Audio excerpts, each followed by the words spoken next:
thank you for joining me. It's been quite a while since I've uploaded a new video, so I just wanted to upload one to let you know that I am still alive and that I hope to be uploading a lot more content in the coming months, as well as into the future. I've been gone now about 2 years from YouTube. In that time, I've been all around. I've been to America a bunch of times. Still, living here in the UK, but certainly got some ideas for some videos. And like I say, I hope to upload some of them very soon. Tonight, I just wanted to do a little reintroduction to say hello.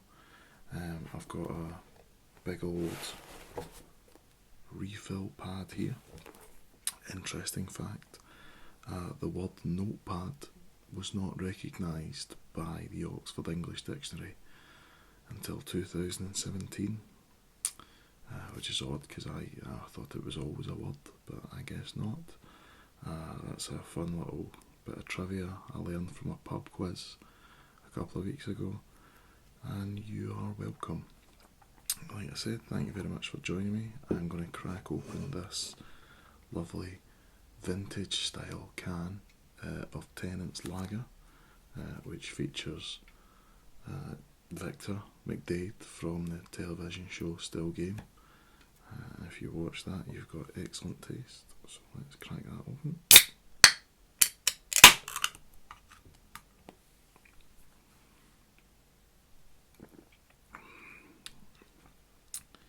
Yep, that is definitely Tennent's lager. If you've ever been to Glasgow, I'm sure you will have drank some of that. It is possibly one of the worst beers ever created in the history of humankind. But by God, if we're not proud of it. And the first thing I do every time I get back to Glasgow is get myself a big old pint of Tennent's lager. Now, a thing that was on my mind tonight, that I was wanting to chat with you guys about, just have a bit of a ramble about, is video games. Now, in the time between us seeing each other, I've actually gone out and purchased myself a PlayStation 4, so I now have a lot more video game chat than I used to. I thought I would tell you about some of my favourite games on the system. It is the January sale right now, so I've actually purchased quite a few of them. And yeah, just have a bit of hopefully my voice will relax you into a wee sleep as I talk just absolute nonsense about video games, and just make some nice little pen noises as I write down. So what have I been playing? Well, most recently I have been playing Horizon Zero Dawn. Now, I think this is an absolutely fantastic game. I wasn't keen on it at first, mainly because I thought it had a really high difficulty curve, but I quickly came to realise that I just wasn't very good at it. Basically the setup of the game is that it is set in the near future, the far future, and mankind is gone back to tribal ways, and they have to fend off against armies of robotic dinosaurs. Now, if you think that sounds a bit far-fetched, it's very well explained. Luckily it isn't until sort of near the very end that you actually find out sort of what's going on. I'm not going to be the guy to spoil the story, so if you haven't played it, please go and do so if you have the means. it's a nice little way to spend 40 hours of your time.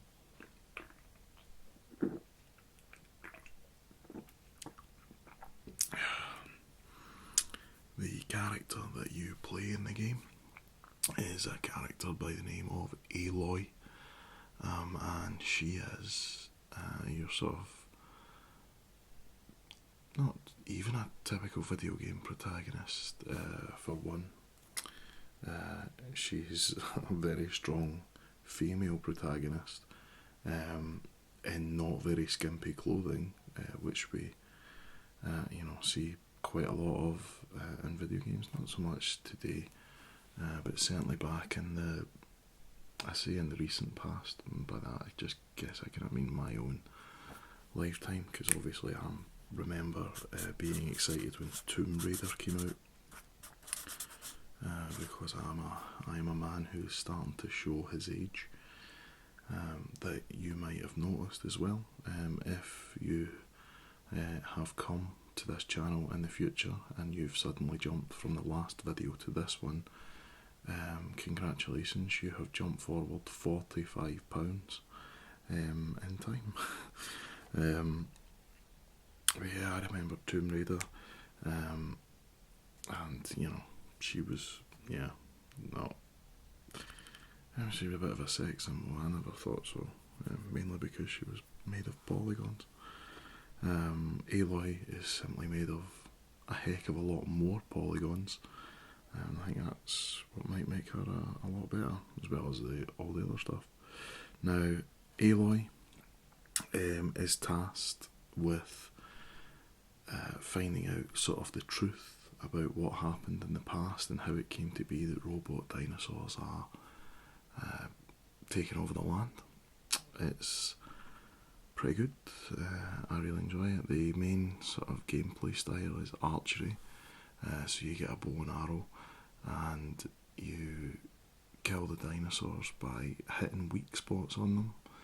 So it's a very strategic game, because you have, as well as your bow and arrow, you have several other things, like you've got a slingshot, and you've got traps, and you've got ropes that you can put them down to keep them, so that you can go and take them out a lot easier. Obviously there's the skill based, as you go up your skill tree increases and you can do various different other things.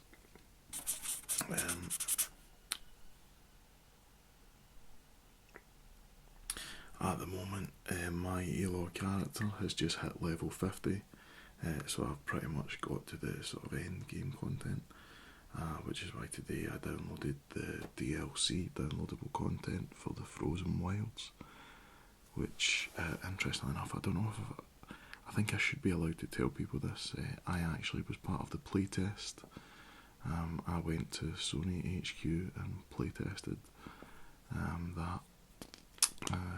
the DLC for Horizon Zero Dawn, which was quite good.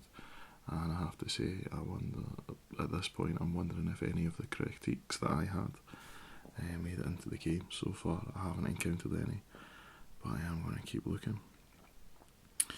So that's Horizon Zero Dawn. As well, on the PS4, I've been playing a lot of Tom Clancy's The Division, which is quite cool.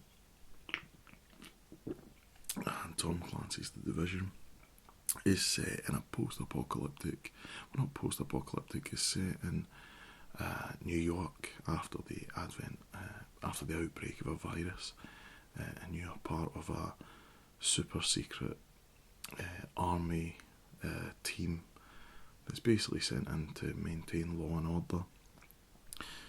It's not good to think too much into the story, because when you think too much into it, you realise that it's basically a poor people murder simulator, where you are sent in to commit government-backed murder, but, like I said, don't think too much about it. It's a very, what I imagine realistic shooter would be, from what I know about guns from television and movies, and it's fun. It's very tactical. You have to keep yourself going. You have have to take cover, you have to take your time, you have to be patient. It's not a game for running in and gunning everyone down. If that's your play style, I would say this is not the game for you. Also, this is definitely not the game for anyone who doesn't like to interact with strangers, because it is an online only game, so you do have to stay online, and most of the missions you have to team up with other people in order to take down, because if you try and go it alone, you'll just get absolutely annihilated, and that's not good for anybody. At the moment, I think I'm sitting about level 20, so if anyone does play The Division, please do let me know. We can play together, because I'd like to make myself a wee team on PS Live, PSN. But probably the best game that I've been playing recently has got to be The Witcher 3. Now, The Witcher 3, I think, has already knocked off Grand Theft Auto 5 as my favourite video game of all time.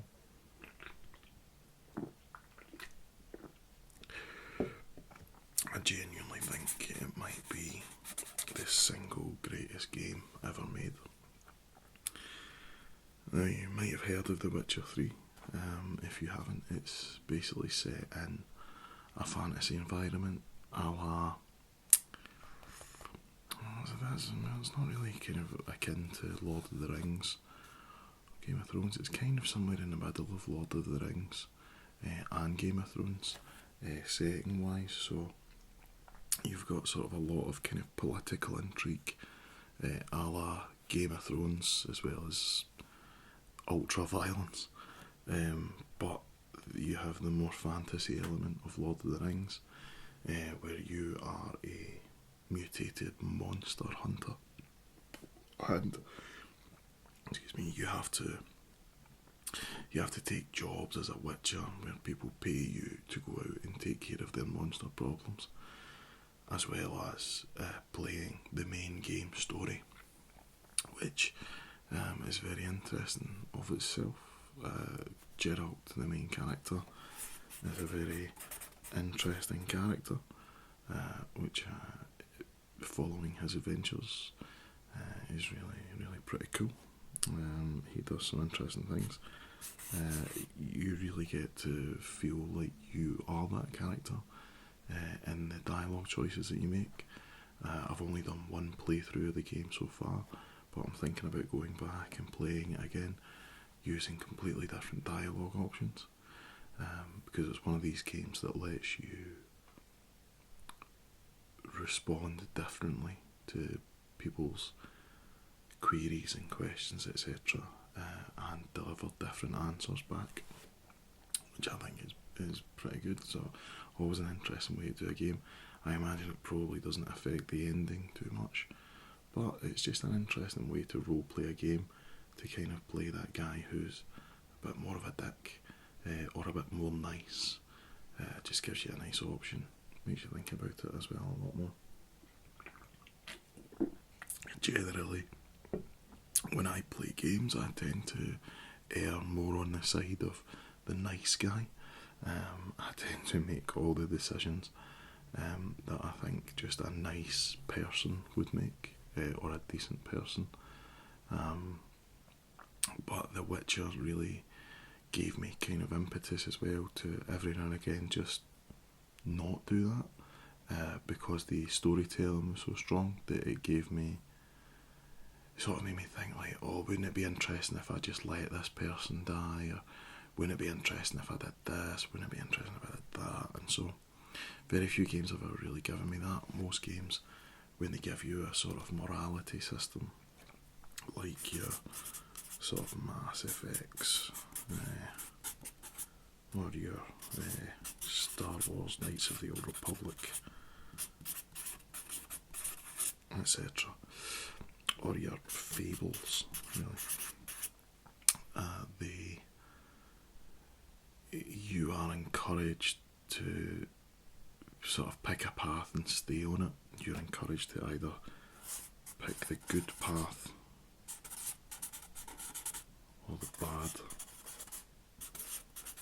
path.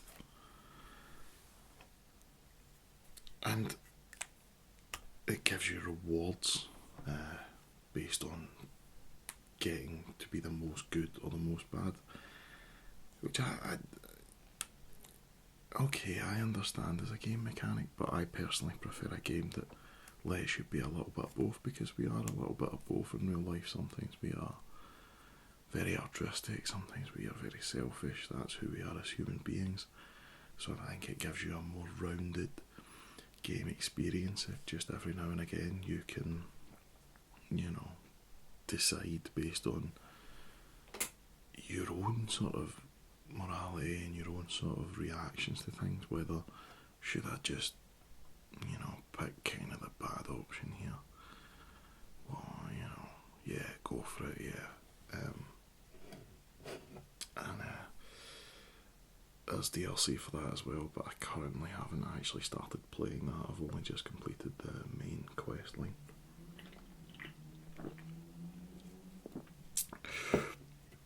Well, it has one of the most sort of in-depth inventory systems and crafting systems that I've ever seen, which I thoroughly enjoy. As my friend Nicholas put it, he was constantly sidetracked by having to kill monsters, which was really dampening his travelling trouser salesman role that he had chosen to take in The Witcher 3. I think what else I've been playing. I've played South Park: The Stick of Truth. I bought South Park: The Fractured Butthole, and it came free. It came free with a copy of South Park: The Stick of Truth, which was the first game that was released in the last generation. And I actually hadn't completed that, so I replayed that. But I still haven't got around to playing The Stick of Truth, which was the one I actually paid for. Also, sort of on the list is Hitman, the new Hitman game. Well, I say new, I think it's about a year and a half old at this point. I am a huge, huge fan of the Hitman games. Now, the Hitman games are what they say on the tin. You play a hitman, and it's up to you to go into a situation and find a way to eliminate your target in the most efficient and stealthy way possible. Now, Hitman is one of these games that I'm just sort of quite good at. I don't know why. I seem to be quite good at stealth games, which is weird because I'm not that great at many other types of games. But Hitman just sort of comes very naturally to me, which makes me wonder if I'm quite a sneaky, creepy hitman myself. But I don't imagine so. However, my favourite way to play Hitman, after I've accomplished my mission and gone in and taken out the targets and done it stealthily and got all the extra, sort of accomplishments and stuff, is I like to play just kill everyone, which is to try to kill absolutely every single person on the map. And in fact, I was planning on recording an ASMR video in which I very sort of quietly and gently described all the absolute carnage that I was causing. But we'll see if I get around to that. I tried recording it, unfortunately I started concentrating and didn't speak at one point for 10 minutes, which does not a good ASMR video make, I don't think. Unless it does, unless that's your bag, and then totally go for it. But that's me. Thank you very much for joining me. Like I said, I just wanted to reassure everyone that I am in fact not dead. I will be I will be uploading videos on a much more regular basis rather than just once every 2 years from now on.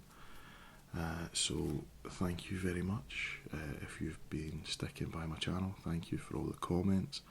Thank you for everybody who's been supporting me. And thank you for everybody who's asked me to come back, because without that I probably wouldn't have bothered. But yeah, like I say, thank you very much guys, take care, and I will see you all very soon.